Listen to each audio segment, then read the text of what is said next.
আসসালামু আলাইকুম। সবাই কেমন আছেন? আশা করি সবাই ভালো আছেন।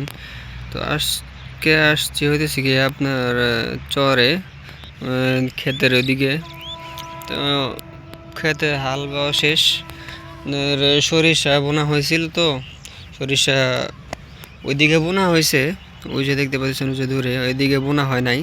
এদিকে বেশি একটা আপনার সরিষা আবাদ করা হয় না। বেশিরভাগই আপনার এদিকে ধান চাষ করা হয়, আবার বিভিন্ন ধরনের সবজি চাষ করে। তো এদিকে আপনার এখন সম্ভবত ওইগুলো যে আপনার মেশিন দিয়ে যে কি কয় এটারে,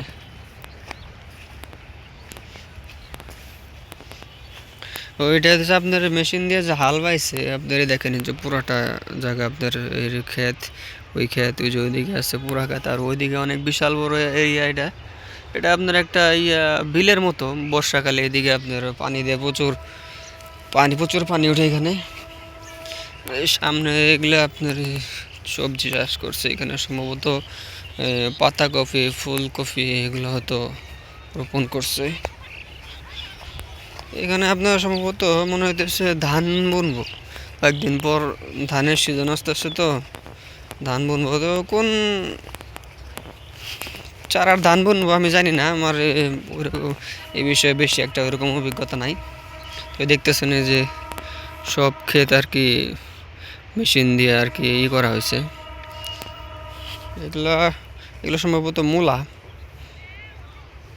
মূলা নাকি তাও জানি না, বলতে পারলাম না। মূলা না গাজর, ওই যে এগুলা হইতেছে কি আপনার মূলা। এখানে মূলা কি রোপণ করছে। বিকেল বিকেল সময় গ্রাম এলাকার এই সময়টা আসলে অনেক সুন্দর। আপনার হাল বাওয়ার পরে যে মাটির নিচে থেকে যে অনেক পোকামাকড় উঠে আসে না, এইগুলো আপনার এই যে দেখেন, এই পাখিরা আসে আসে সেগুলো আর কি খায়। আল্লাহর দেওয়া সৃষ্টিতে কোনো কিছুতেই আর কি ফেলে দেওয়ার মতো না, সব কিছুই কোনো না কোনো কাজে লাগে। আসছি বেড়াইতে, দেখি দিকে একটু ঘোরাঘুরি করতেছি।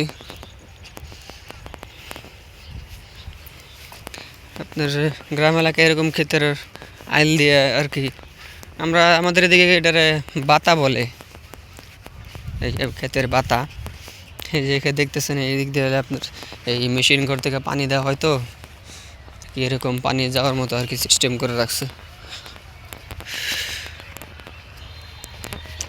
একজনে আপনার পানি যাওয়ার জন্য আর কি পাতার মাঝখানে আর কি কাটতেছে। এদিকে চারপাশে চতুর্পাশে আপনার সব হালবা হয়ে গেছে মেশিন দিয়ে, মোটামুটি সব হালবা হয়ে গেছে।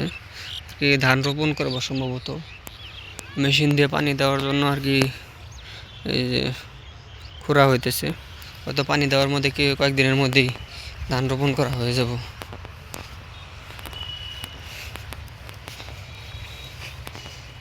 এগুলা কি তো বলতে পারলাম না।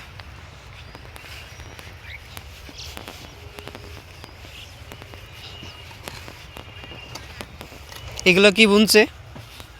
সুতা। হুম, সুতা। তো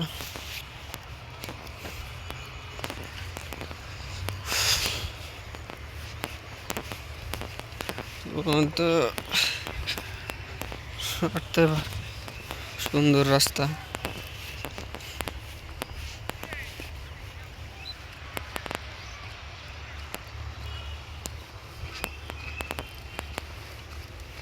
সব জায়গাতে আপনার হাল বাওয়া শেষ, সব জায়গায় ধান রোপণ করার জন্য কি তৈরি করতেছে ক্ষেতগুলা।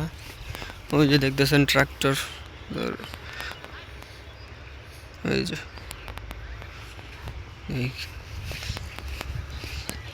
এই যেটা হচ্ছে কি আপনার মেশিন ঘর। এখানে সম্ভবত মেশিন রাখা হইব, মেশিন ঘরের জন্য তৈরি করা হইতেছে।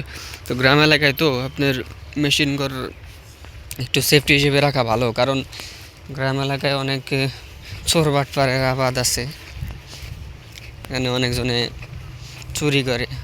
গ্রাম এলাকায় মেশিন ঘরে অনেক সময় এরকম সেফটি না দিলে মেশিন টেশিন কিছুই থাকে না, সব চুরি করে নিয়ে যায়। এটা আর কি সেফটি হিসেবে তৈরি করা হইতেছে।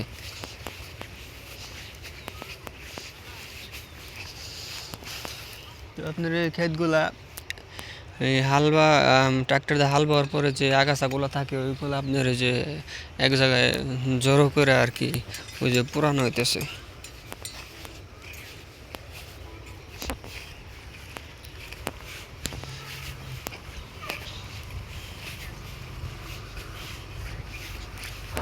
এই যেটা দিচ্ছে গিয়ে আপনার মেশিন ঘর,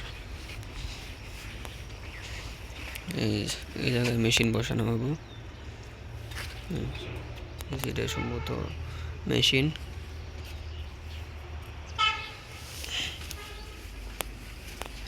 এই যে এইখানে মেশিন বসে এই জায়গাতে আর কি পানি ওঠার মতো ব্যবস্থা করা হয়েছে।